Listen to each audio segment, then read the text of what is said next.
Bien qu'ayant accueilli au début des années 1990 près de 400 000 réfugiés du Libéria et environ 450 000 réfugiés de la Sierra Leone suite aux guerres civiles qu'ont connues ces pays et d'autres réfugiés provenant de divers pays, la Côte d'Ivoire ne s'est pas dotée de lois codifiées définissant l'asile à l'instar de plusieurs pays dans le monde.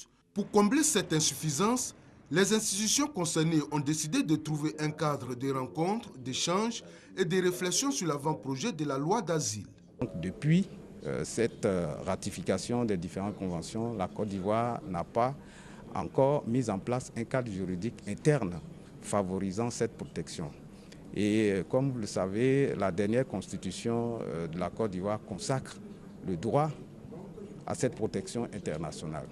Donc pour aller vite, il est apparu nécessaire de mettre en place ce cadre juridique interne. Pendant 2 jours, entre séances plénières et travaux en commission, le Sahara, le HCR et les acteurs du secteur ont passé au peigne fin le dispositif juridique relatif à la protection des réfugiés et le renforcement des mécanismes de protection du droit d'asile conformément aux normes internationales de base. C'est un des rares pays qui l'a inclus déjà dans sa constitution. Donc c'est déjà un grand pas. Je pense qu'actuellement, si on doit dire, 90% du chemin est déjà fait.